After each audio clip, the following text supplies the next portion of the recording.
All right. Hey, everybody. I'm Spencer. And of course, we have our licensed clinical therapist, Naz. It's him. And this is the Different Spectrums podcast. It is? Surprisingly. We talk about movies and shows and the mental health aspects The mental hat? surrounding the hats, the mental hats. We also have some laughs, so don't take us too seriously here. I don't know what the hell that was. All right. Of course, don't forget to run up those likes for us. We'd really appreciate it. And so, with that, today, we are taking a look at two scenes from the movie Rocky. Rocky number one, the first one. This is Rocky number 1, and this is also take 1. Yes. Well, technically take 2, but we're not going to get into that. It's definitely take 2. We're not going to get into that. We can't get into it. I fucked it all up, everyone. I'm a terrible person. I don't deserve to live. Here we go. Oh my God. All right. So for the first scene that we're going to watch, it's where Rocky goes into the promoter's office, and he's told that he's going to fight Apollo Creed. Almost forgot his name. He's about to. Yes. Yeah, there's none of those in Philly.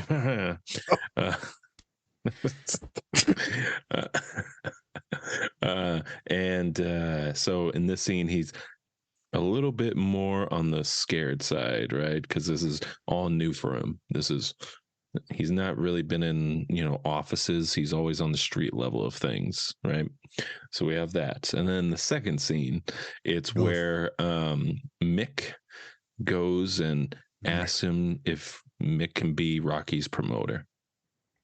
And doesn't go as planned, as Mick wanted it to. Well, I guess it did at the end. Yeah. But it didn't at first. It just didn't smell good, him asking to be his manager. It stinks. It stinks in here. It stinks. It's like, damn, this smells like straight asshole in there. I was like, is that my girlfriend talking to me again? Oh my God. It stinks. So yeah, we're gonna take a look at the. We're gonna take a look at those scenes and see how it goes. Nazir, anything before we get into the clip? I took a shower today, feeling good. Yeah, it doesn't stink. Yay. So I told Spence right before this, today's kind of a big day. February 6th, 2022. This is our anniversary when we actually started the Gmail and the YouTube and all that. So this is the day. Well, what do they call it? This is the birthday, the birthing of us. Oh God! If we came out of the womb like that, oof, oof. Here's Johnny. Sorry, Mom. Yeah. Yeah, super exciting. So I'll show a clip of that before we get into the real thing, but it's kind of cool to know that we've been kind of grinding at this for a year now. And it's like legit official. I think we didn't start posting videos until March, but still it's pretty cool. There. So please subscribe to the page. We appreciate all the new followers in the last few days. We're doing some short. Wow. We're recently doing some shorts on YouTube. It's not easy, is it? Yeah. No. So it's really exciting time to be live on a Different Spectrums podcast. We appreciate our subscribers. We also appreciate our donations. So people, please help us out. We already got a few folks that are subscribed to us on the podcast side. So know that is the thing that you can do to help us subsidize and offset some of the spendings and the things that me and Spencer are doing to try and create better material and all the human hours we put in this. So we appreciate those that you've already contributed. And I just want to shout that out. Let's get into the scene. Let's check it out. Let's get it done. Whoop, whoop. Woody whoop. Mine was better. Yes. May I help you?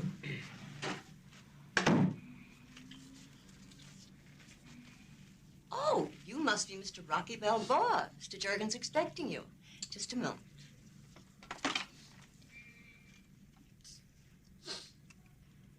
Mr. Mr. Rocky Balboa to see you, sir.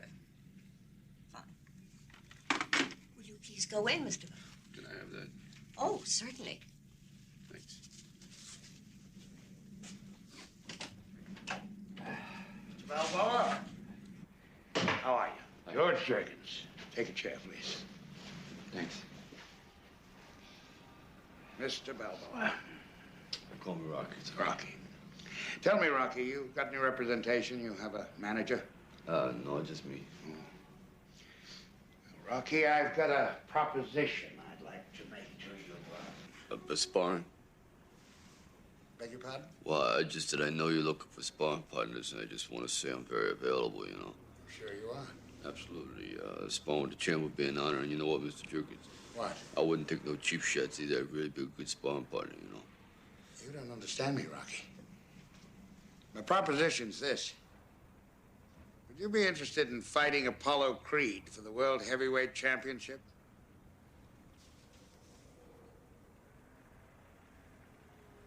No. Listen, Rocky.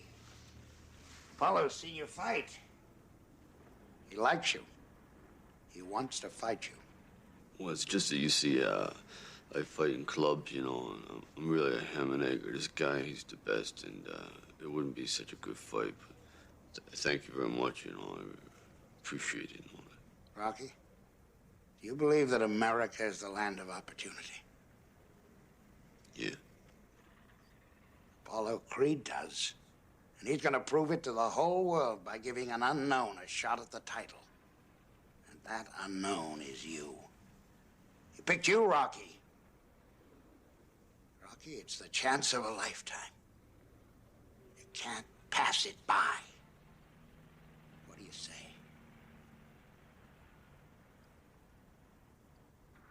But I never had no management. That's the trouble. Now, I got all this knowledge. I got it up here, and I want to give it to you.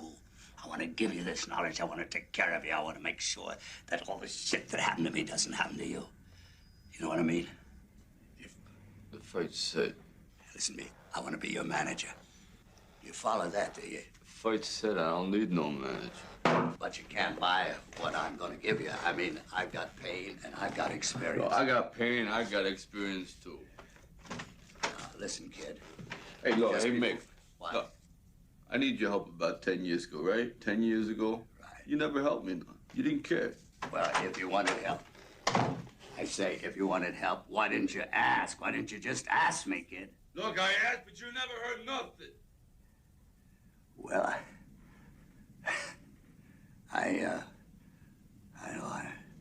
I'm 76 years old.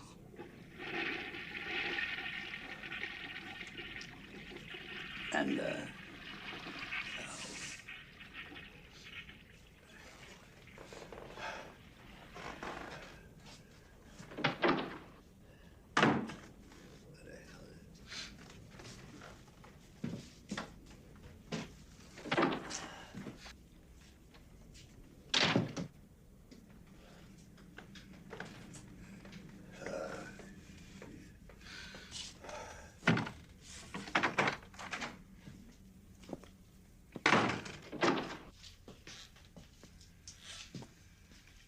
Took you long enough to get here. You 10 years to come to my house. Huh? What's the matter? You don't like my house? My house stink? That's right, it stinks! I ain't have no favors from you! Don't slow around me! Talk about your prime. What about my prime, Nick? At least you had a prime! I ain't had no prime, I ain't had nothing. Legs are going, everything is going, no one's getting them nothing. Guy comes up, offers me a fight. Big deal, want to fight the fight. Yeah, I'll fight the big fight. I wouldn't want to fight that big fight. What's going to happen to me? I want to get that. I want to get that. And you want to be ringside and see it? Do you? You want to help me out? Huh? Do you want to see me get my face kicked in? Legs ain't working, nothing's working. They go on, fight the champ. Yeah, I'll fight him. My face kicked in. And you come around here, you want to move in here with me? Come on here, it's a nice house. Real nice, come on in and move. It stinks. This whole place stinks.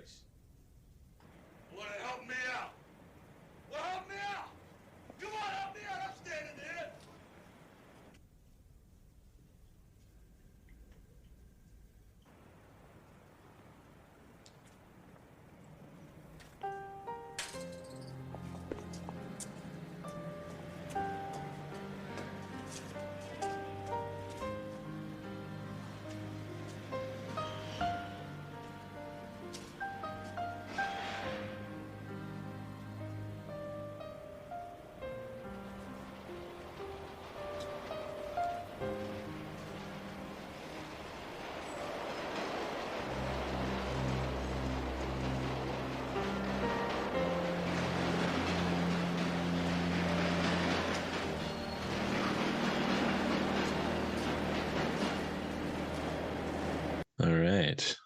Welcome back. Hey, everybody. Hit that subscribe button. Hit it down below. Down Help below. us a lot. In And the we'd nethers. appreciate it a lot. Down below. No region. So I'd like to say this is the first time we did these clips. I would love to say that. But no, it isn't. Say about a week ago, maybe. Yeah. Yeah, a week ago. No, it was Friday. Okay. Yeah, it was Friday. So it wasn't that long ago. We recorded a whole episode for these two scenes. And It's a good talk. somebody forgot to hit the record button. I'm not gonna name names. There's only two people in this scenario. Was it Wasn't me. Mando? The all helmet, no body, Amanda. That's what I look like on the podcast, just a floating head. Yeah, very similar. It's very scary. All right. But yeah, so we Take we're two. gonna break this down and we'll see how it goes. One more time around the circle. One more again. Yep. That's the guy that needs to press the button. Yep.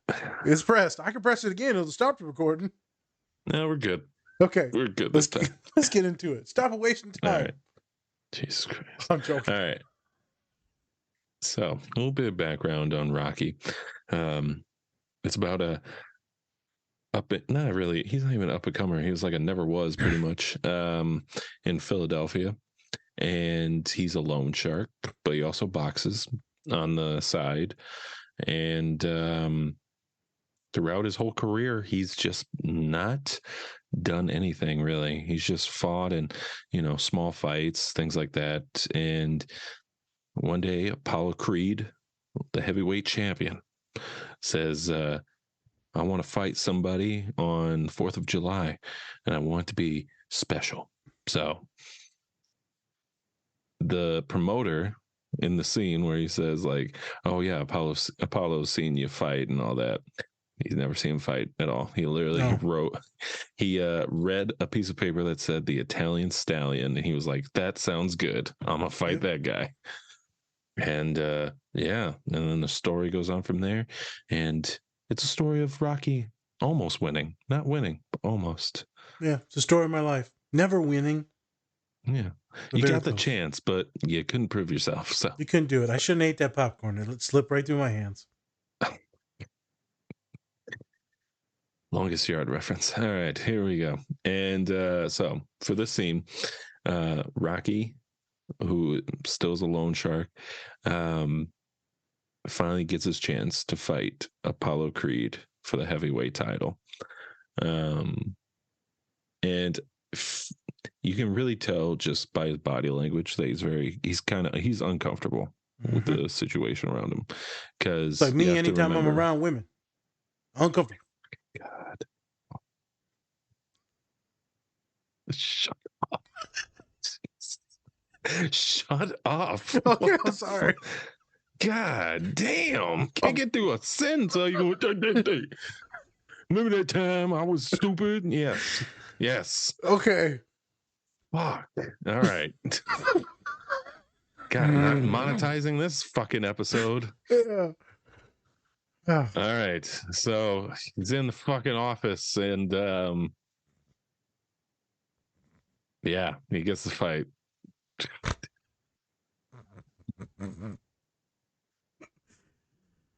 Motherfucker can't hit a record button, but you can definitely just stop the show in the middle of it. I'm done.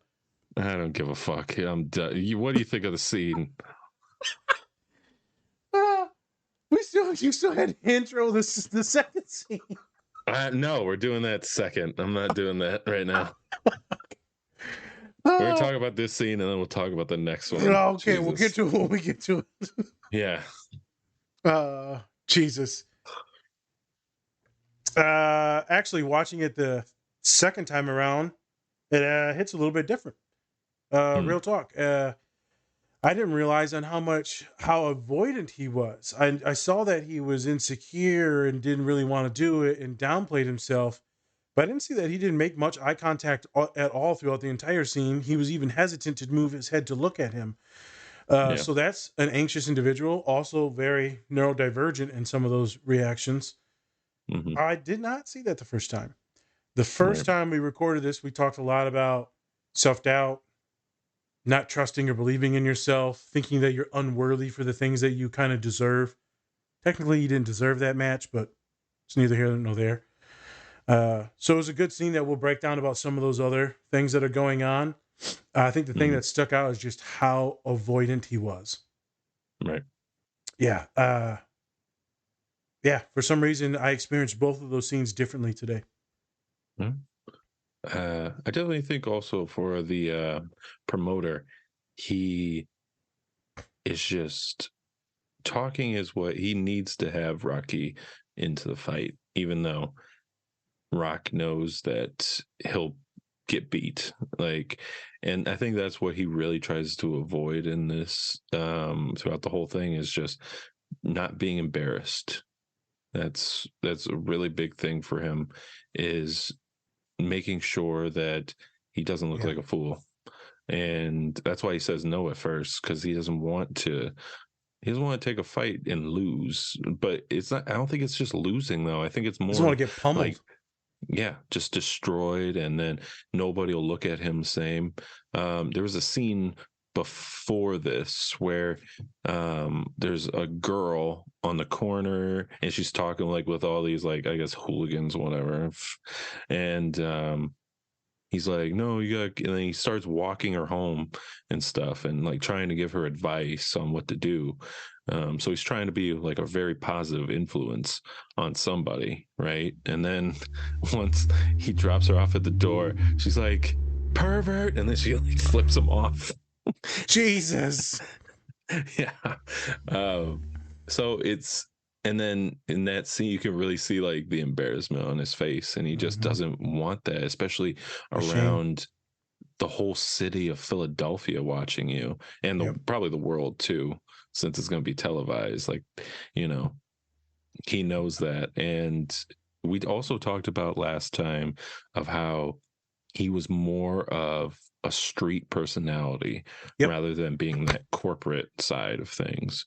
And that's where he's really uncomfortable because he's never been in this world before, like the corporate world. He's always been on, the street level and hasn't seen anything else. So he also doesn't want to act out or differently in any way, even though throughout the movie, that's like pretty much his personality is kind of like a shy guy. Yep. Right. And so, in the second scene that we watched, he's actually bringing out his personality in front of somebody, which is, is very different throughout the whole movie, like because he's always just kind of quiet and Reserved. a little bit more like mumbling and stuff, but then Yep. in that scene he really kind of goes out of his way to really yell his feelings about what's going on. Yeah. Yes, Intense. stinks. I experienced the manager, the white dude that was coming to Rocky, a little bit different too. I felt like Mm-hmm. he was much more of a sleazeball than when I first Oh yeah, watched the scene. Like, look at this dude. He was just like all up in his face and like his crotch was right. right in his head. Damn me. I was like, dude, back the up. It's that power Um, play. yeah, I know for real. Like he was like legit dominating him instead of like, hey man, this is a good opportunity. You could have hustled him into this much differently than what he did. Right. So I thought that was kind of sleazy too. It just felt gross. Mm-hmm. And maybe I'm stereotyping, but it was like the slick back hair, the really nice suit. Then you got Rocco that's in there with like his leather jacket, hair's all messed Right. up. You know what I mean? Just he's a little bit more bummy. Yeah. And I think that was probably the point that they were trying to get across, honestly. The Was difference just of the that two the worlds. difference, right? Yeah. And you can even see that with Apollo. Apollo was very Big much money. different. He's very cocky because he's, on top, and, he dresses very, Very well. slick with suit and tie and all that stuff. So, and he's a fast talker too. Yep. He knows how to talk up a fight. Oh, 100%. Yeah, where Yeah. Rocco's just kind of like, I'm here, Yeah. I took the I'm just fight. happy to be here. I'm James is amazing. James is amazing. And then like When they ask him questions, he's like, I don't know what the hell they say, and then they push him out the way. Yeah. And then you got Creed that just starts side talking him and then talking shit, and then Rocco's like, what is going on? Yeah. He also was just like, you know what? If he can't fight, at least he can cook. Like, Yeah. oh, Uh, Rob, the Italian thing. and you know what's interesting though is we still use these tropes, the Yeah. racism in boxing and MMA to today. Mm. Uh, if you look at when it's Mexican fighters versus white, Mexican versus black, we end up bringing up all this stuff. UFC, Conor McGregor does it all the time, where he'll start digging into some of these tropes and he'll start talking trash. What's that other guy's name? That was getting way out there. He is? Well, he would be the one receiving all that stuff. And Mm. Sandoval, they'd be talking trash about him and using tropes. Connor did it again to a couple other guys. No, it was the Ronda other white Rousey dude. kind of did it too. There was the other white dude that was who was like the shit, but he just keeps getting beat by the Brazilian guy. Not Can't Usman. remember. Yeah, I think Usman or it's Irasanya. But yeah, he would use all this racist stuff, man. It's like that's not even part of his Right. personality. They're just doing it to sell tickets to promote.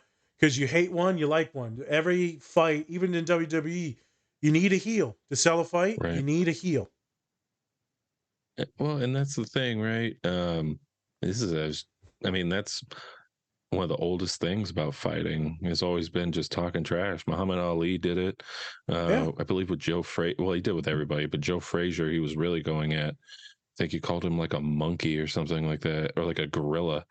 And you're like, well, huh. yeah, it can get intense, real personal sometimes. The Yeah, good thing was at the end of that, they end up becoming right, like best friends. And when right. Joe died, Yeah, Muhammad Ali took care of his wife and his kids. So that was pretty cool of Joe's. yeah. And I wonder, it's like, especially nowadays, a lot of news outlets really want that underdog, and I'm wondering if Rocky was like the catalyst of that. Um, of course, there have been underdogs throughout Always, history. yeah. You can go back to like Goliath and all that Yeah. stuff, People love underdogs. but Yeah.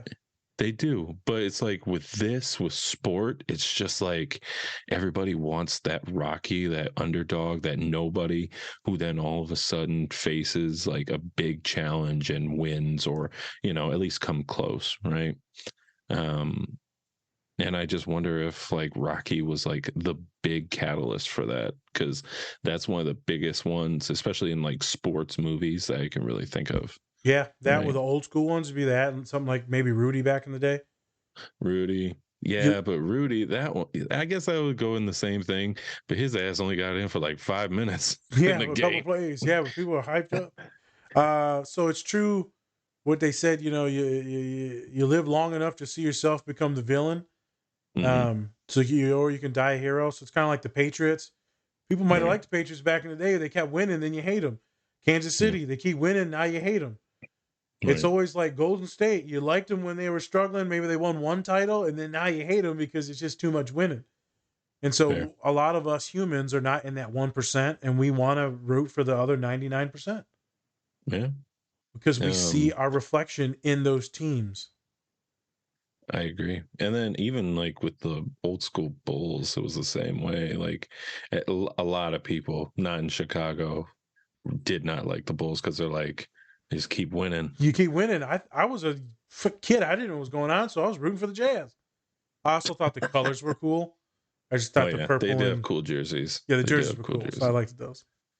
But then also what we talked about in the show last time was the fact that we find out that Rocky can't read, Yeah, right? He has a learning disability, and that plays a huge part in this movie, because you have a really fast talking guy.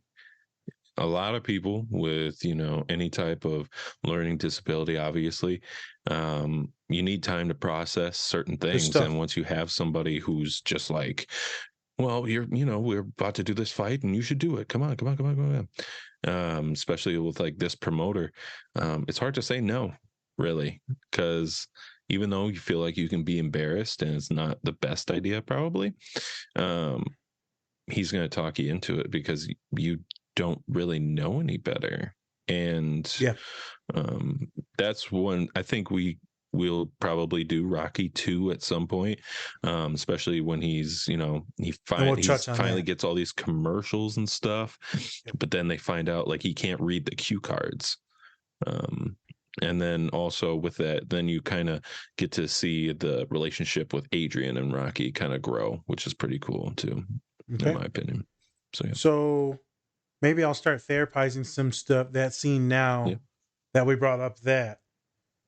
Yeah. So in this scene, you see a man that's very beat up, very humbled, very, I'm not good enough. I'm just going to be the sparring partner, and not making eye contact, very avoidant, seems very neurodivergent in his mannerisms, his tone of voice, lack of affect, lack of eye contact, his speech issues. So I assume, you know, some of my clients have speech issues with regulation of their voices or just speech impediments, Tourette's. And so he fits kind of like the prototype of someone with autism. Right. One of the prototypes, right? Obviously, it's a spectrum. But besides that, when you start looking at his affect and his confidence, right? He does, like you said, doesn't talk much. He's not a fast talker. He's not a slick Willie, even though he's like from the streets. He's still not slick with it. Right. It reeks of insecurity, of sadness, of shame, of guilt, Okay. of regret. When he talks to Mick in the next scene that we'll break down, a lot of regret, a lot of self hate. You know, where's my prime? You know, I Mm-hmm. suck. My body's failing. Everything's failing on me. And then you add in the learning disability issues. So a lot of folks have them. I have one as well, Mm-hmm. with writing and reading and dyslexia. So it's a tough son of a bitch.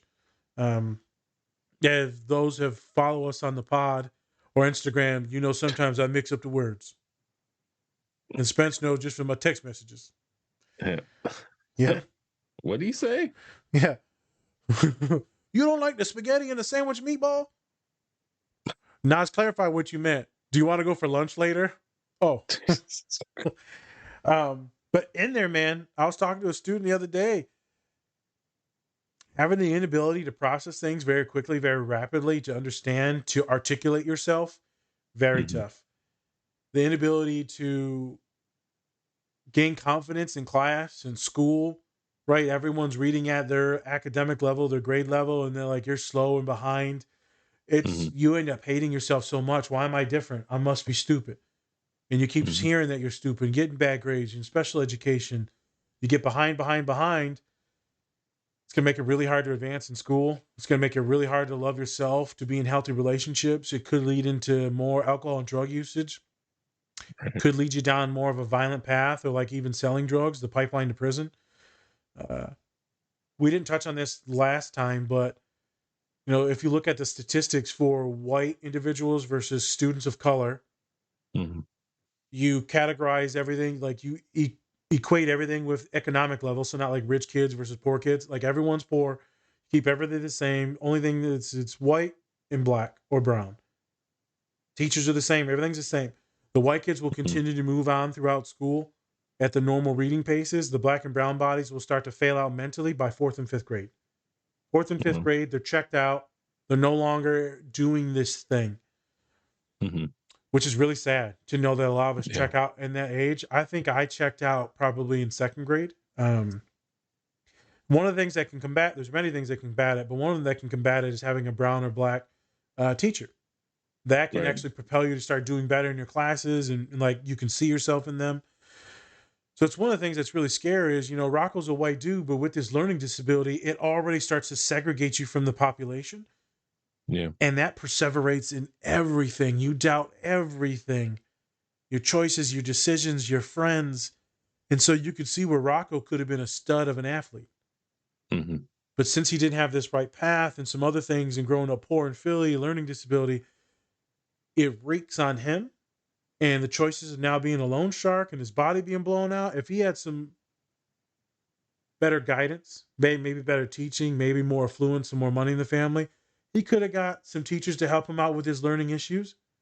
He could have Mm-hmm. got a trainer better than Mick earlier on. He could have been a stud. Still was a Right. stud. Yeah. And people will say that's, you know, equality because technically he still had the chance to make it. Yeah, but it's not equitable Right. because he was very lucky and it's a fictional character. He had to go through all this shit just to make it. Imagine if he just had a little bit of stuff to help him. Um, so when students come to me, by the time they get to college, extremely anxious, extremely insecure, they can't trust their gut on anything or their choices, their decisions. They get gaslit very easy. Like you said, Spence, they get pushed into doing things that they don't want to do. Right. And so people can take advantage of them, right? I'm talking to a human recently, and they're like, hey, I just realized that my friend was like, my best friend is terrible. Mm. Like, damn, for real? I've been working with you for a long time now. You've never spoken about this. He said, I didn't realize it until they moved away. And I seen all the things that was going on, how they manipulated me and used me. And I read the thing that they posted, the thing, they tallied it up, Yeah. almost started crying. It was so bad. Wow. Like going and buying them things, going and getting Hmm. them coffees, rubbing their back and their knees, doing their homework for them in college. I was like, Jesus Christ, getting yelled at and berated and them being bullied. Hmm. And they said, you know what? I'm mad that I didn't see this sooner. I'm mad that I didn't bring it up to you. I said, you didn't know. How can you be mad at something you didn't know that was that bad? But the Right. signs were there. I said, if you would have known what you know right now, you would have broke it off sooner. But the confidence wasn't there. The respect for Right. themselves, they were desperate for friendship. And this person latched onto them and used them. And that's kind of what we're seeing with Rocco right now. It ends up working out because he becomes rich and famous. But like you Right. said, Spence, he's kind of getting used by this Slick Willie. Yeah. In the real world, this dude would have got his fate. He probably would have died in the ring. Yeah. In the real world. Um, Damn Very near rarely do you close. pick someone off the streets and then they're going to actually do well against the number one guy. Yeah. Almost gonna win. Yeah. Um, So that yeah. was me therapizing what was going on, how it relates to clients, autism, disabilities, Right. the pushing of your boundaries because you'll just accept things because you think this is what you deserve. And Rocco Hmm. deserves so much better.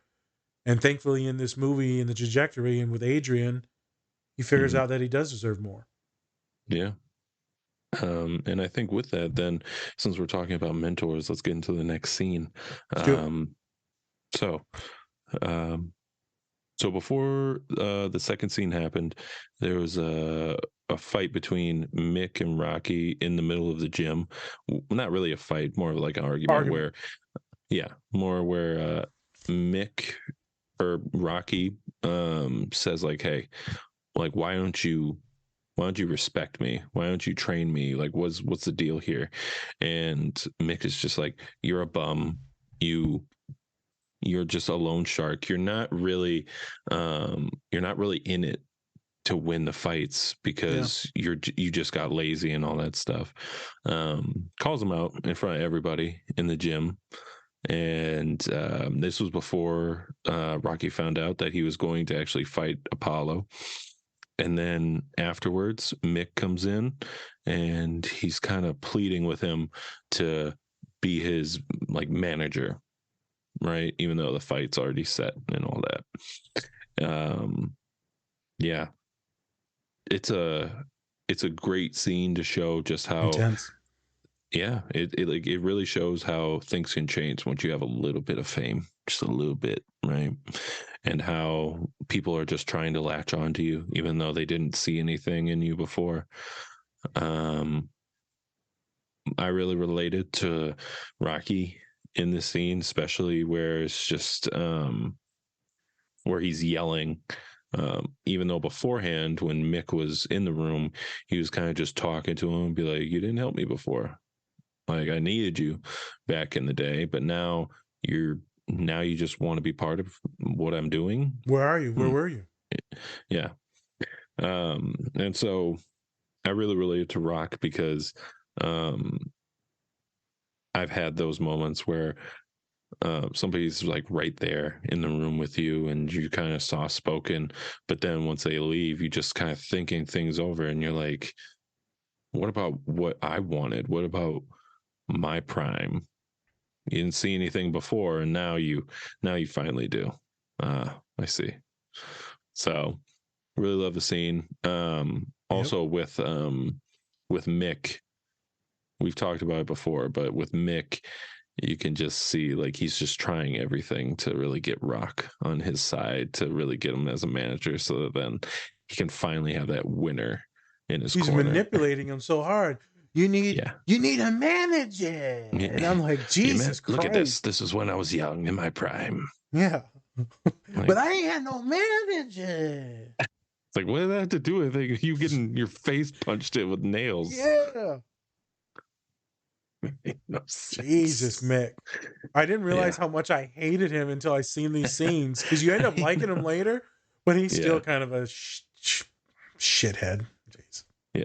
And that was one of the things also later on in the movie is that Mick tells Rocky that he can't be seeing Adrian. Yep. Because it's a distraction. Makes you his don't want legs to have a weak. distraction. Yeah. Yes, make your leg weak. It's like, all right. And of course, he keeps on seeing her because that's like his support system, right? Yeah. He needs her. He needs her watching and just kind of cheering him on because that's his confidence right there. Even though she doesn't really have any confidence, Yeah. until Rock kind of brings it out of her, and is like, "You need to stand up for yourself. Your brother's a dick." Yep. But yeah, Sometimes you what'd need think about someone this to scene? point it out for you to Yeah. recognize that it's actually toxic. True. Very true. The human that I just spoke of said they didn't realize it until they seen them treat their roommate like trash and made them cry. And then when they walked away, they looked at my student and they said, "That's how it's done." Like, are you Jesus. proud that you just devastated someone for no reason? I'm like, you're a psychopath. Yeah, that sounds a little cray cray. Not gonna Bro. lie. Bro, that's a personality disorder. That's sociopathy. They enjoyed hurting Yeah. people. Yeah. Yeah, it was a very long discussion on how we are setting a boundary and cutting that person off. Yes. Yes. Never talking to them again. No, never. Yeah, we strategize the conversations, the texts, the rebuttals that are going to happen, and then how they'll handle those. And then also, if they threaten something, then we will call the police and they will handle it. So in my office, we handle everything. And I said, they are going to be devastated when they get the email that me and you typed up. And they said, I don't want to hurt them like that. I said, you're not going to hurt them. You're going to put them in their place. Yeah. And they're not going to Big like it. They're going to difference. throw a tantrum. Big difference. But it feels weird when people that get their boundaries pushed, neurodivergent people, anxious people, insecure people, when they stand up for themselves, don't feel right.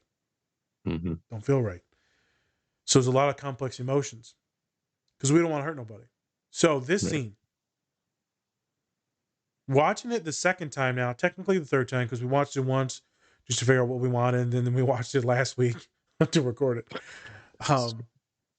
Damn, dude, I got goosebumps this time. I don't know why. I was like just vibing out. Last time I was watching it to pick out things, and I wasn't really watching it. I was trying to pick out things. Right. This time I feel like I was just vibing and just watching it just like a normal movie, just kind of like how I watched Jurassic Park the other day. And I wasn't necessarily like looking for things. I was just like enjoying it. Technically not enjoying it. Not a big fan of the new Jurassic Park, huh? Dominion was weird. It was just too many things going on. I'm like, this franchise is done. This needs to be done. Yeah. It's never going to be done. The only thing you can do now is just like a petting zoo. Other than that, leave it alone. They've invested too many rides. They need the movie. I know they need it. But I legit got goosebumps, dude. And I guess maybe that's because I listened to some arguing.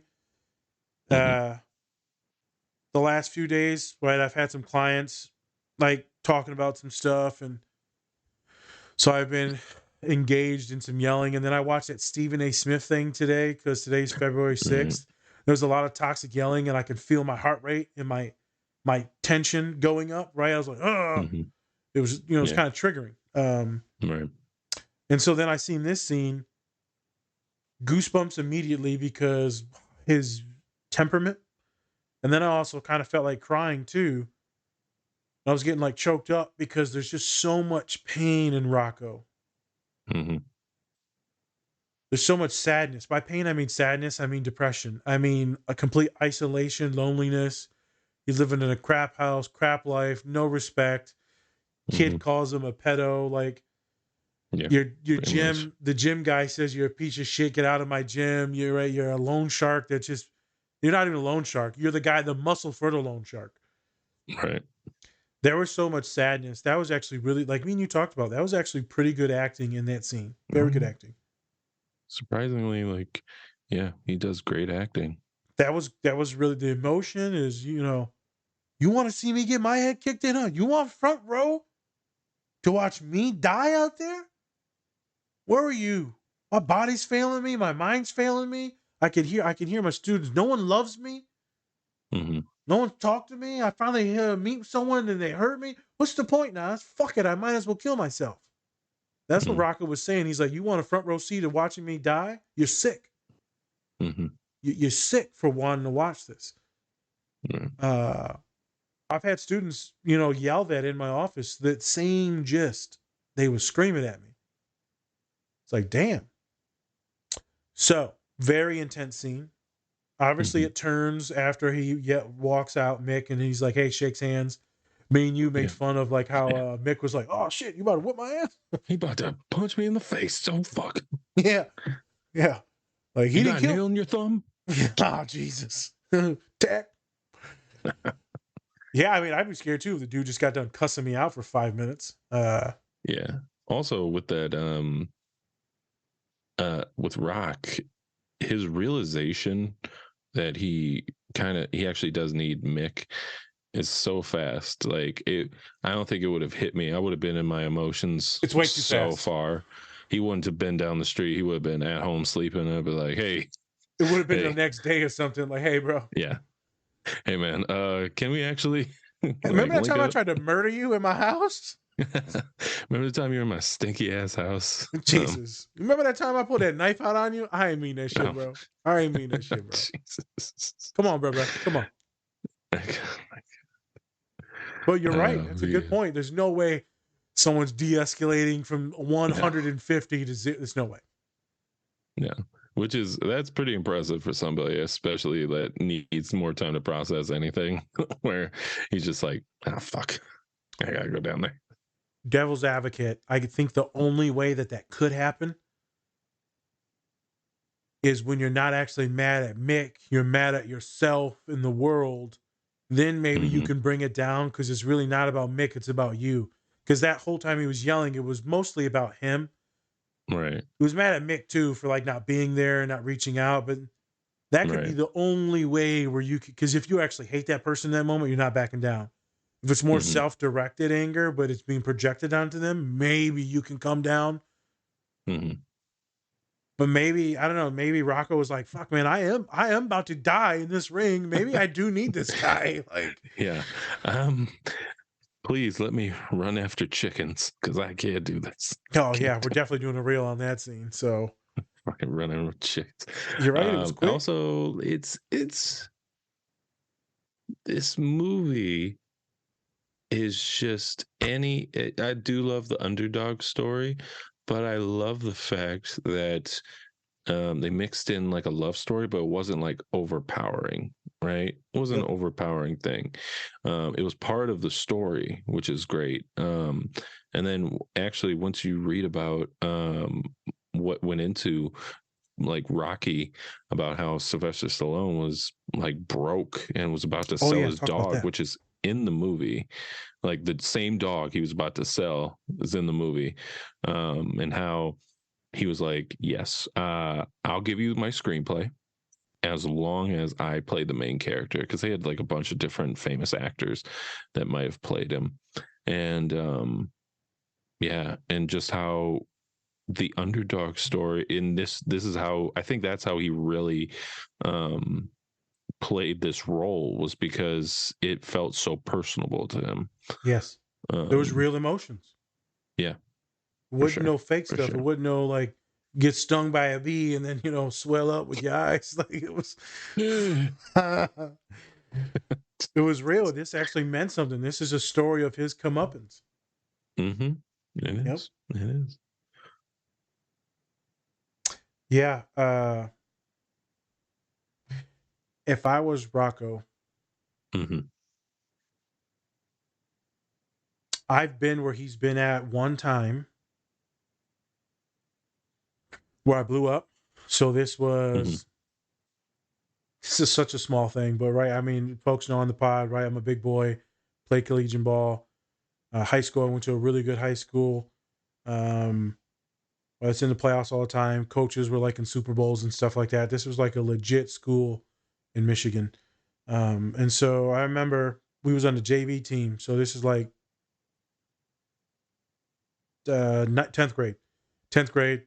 And our coach like loved our coach. Right, this is a very, very, very poor team called Lansing Sexton in Michigan. Very poor, right by the capital. Uh, and so our coach, which I love, he gave me a ton of mentorship and guidance. You know, he had to sit out.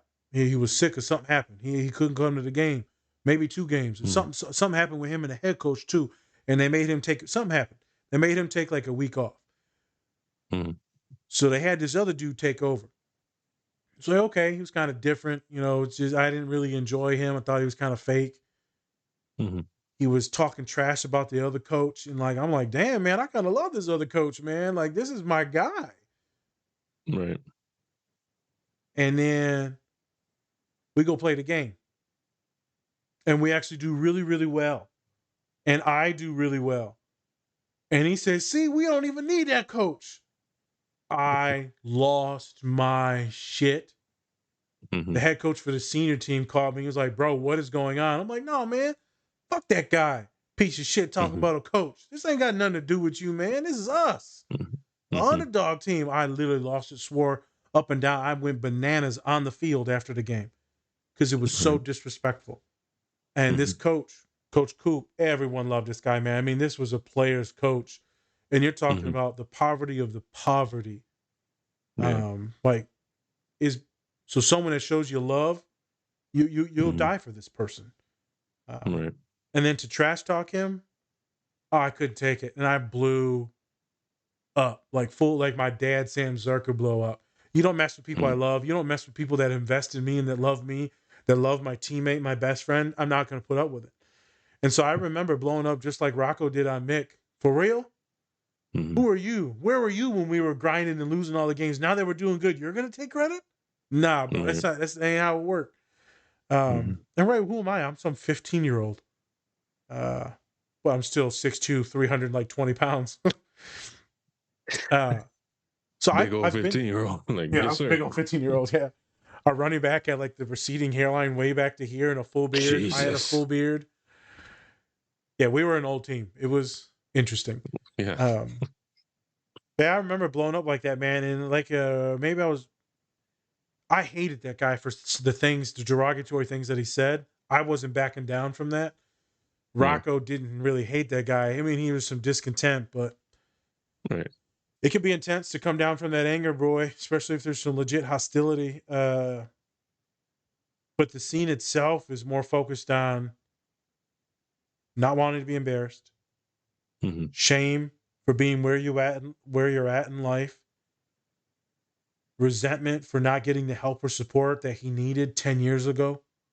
When he asked for it, Mick said, "Why didn't you tell me? I asked you, you son of a bitch. Where were you with the other guys? I asked you." Why didn't you just ask me? You didn't listen. Actually, why else? Real talk. Yeah. They say men don't reach out. A lot of us actually do reach out, bro. And when we finally do like break open things, the door, just a little bit of pinch, people like, they push it to the side. If it's your best friends, they'll probably clown you and call you a punk. But then they might actually talk to you. But a lot of people will shut it down or they won't actually continue to let you like grow. Not saying that's with everyone, but it does happen where men will kind of like expose themselves, be a little bit vulnerable, boom, hate it on. And so I feel like that's kind of what happened with Rocco. He's finally vulnerable, and then you shit on him. And now you come to me when I'm gonna maybe make some money. It's tough to swallow, bro. I don't know if I could have had Mick as my thing. The only way I could have did it is if I knew that he was a good coach and he can at least get me to not get my shit kicked in. Yeah, and he does, but then also you have to like think about who else has he turned away like that? Like it's not just Rock. Like hopefully it was others. Right? And like you said, it really goes into your mentors and who you trust to help you develop as a young person. Because Yeah. if you don't have the right person, or if you don't have anybody, because all Rock had was like the guy he worked for, the loan shark guy, right? And he was That's it. probably and he was always like cool with him, nice with him, gave him money so that and then like was like, hey man, you shouldn't be smoking and all that stuff after he found out he could fight. Um, and so he has all these people that aren't really the best influences, but they are kind of looking out for him Yeah. in a way. In a way. And then you have Mick, who, is this top level coach. And then he finally gives him a chance to, learn from him. And you would think it'd just be a little bit too late. And it kind of was in a way. Kind of was, but Because he still let's had be it. honest, Rocky could have been the guy to be the heavyweight champion. He could have been that way before Apollo Creed even showed up. Could have. Because if he would have actually got some footwork and some head movement, Yeah. if we're being honest, Rocky was a real person like right now, his Mhm. CTE would be so bad when he retired that he would. I'm He, not going to make the joke that I want to make, but he would be hurting himself and others yes, because of the he would. CTE. They were getting pummeled like that continuously over and over. It's the same Yeah. thing with a lot of these UFC guys right now. Mhm. It's just horrific bipolar like symptoms and CTE. They actually said that the UFC, they're sponsoring that slap federation thing. They Mhm. said it's literally legalized concussions. It's literally a Jesus. CTE factory because every time they slap a guy, they go unconscious. They do. Yeah, that's really bad. And it's like it's interesting to see and all that. And it's pretty scary to see all those dudes just It's getting Dude, it's so smacked. Like jarring. I can't even watch it because it's just it's anytime I tough. watch anyone go out cold and then they seize up, it's Yeah, neurological damage, and it's just I just don't because I know it's going to lead to suicidality and homicidality, and I just don't want it. I know. Oh, the That's slap where we're boxing at, is man. intense, and so Rocco, oof, he's this Rocky. character. Ooh. Yeah, I would be scared for his kids and his wife and himself moving forward. As you've seen in Yeah. Demarius Thomas last summer, that was Mhm. found dead in a hotel. Vincent Jackson found dead, right from massive CTE. Mhm. It's scary, man. Antonio Brown coming out last week and saying it was like these certain players that hit him. Jerome Harrison, Yeah. like CTE's scary, man. The wrestlers, yes. There's a So, lot of people that have suffered from those and a lot of unnecessary things that shouldn't have happened. yep, yep. So, And so I bring it up because it mimics bipolar like symptoms and impulsivity, anger. It deregulates your ability to handle your emotions that's in your midbrain in your central nervous system because you're no longer right. operating with the front of your brain, your prefrontal cortex that actually helps you think because that's Mhm. been pretty much turned into mush. Yeah. Yeah, and so you're just acting off impulses. It's kind of like Ben Gordon. He doesn't have CTE, but Ben Gordon was one of my favorite basketball players when I was in high school. Mhm. uh, because what he did on the Bulls against the Celtics in the playoffs one year, and then we end up signing him the next year. But then his mood was so off and deregulated. I also think he's on the spectrum. Different story for a different day. But like Mhm. now he's like beating up his child in public and like naked and like it's just intense. It's a lot. Yeah. And bipolar untreated is degenerative, gets worse. CTE, there is not much treatment. It is degenerative and it will get worse. Mhm. Uh, so random thing about Rocco, Yeah. the scene literally just made me so sad, man. I just felt so bad for him. Before last time I was mad at Mick because I'm like, Mick's a piece of shit. And now I'm just like, Rocco, you need a hug, bro. Yeah. At least at the end of the movie, he's just happy and he's like, I'm retired. And then next movie, he's out of retirement. Yeah. 10 movies later. I know, right? So many movies. Like when you will retire, you're Yeah. so old. Yeah. Rock, please. It's like Tom Brady and like Brett Favre put together. Oh I'm my retired. I'm not God. retired. I'm retired. I'm not retired. We'll see. We'll see what happens. As See what is happens. like on a walker, just like, I'll get out there. I'll fight Well, him.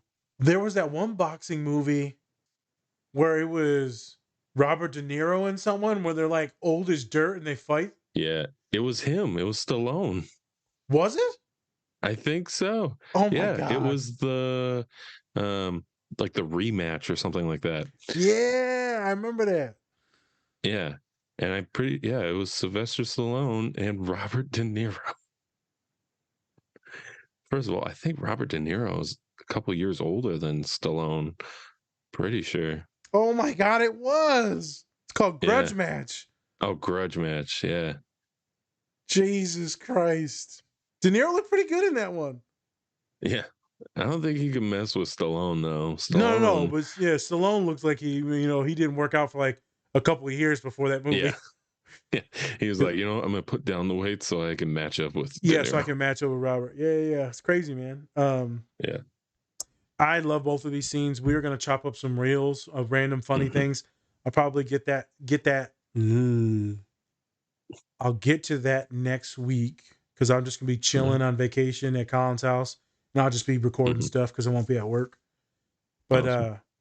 Rocky, it's really good. I look forward to doing number 2 and talking about learning disabilities a little bit more in depth and maybe my experience a little bit more.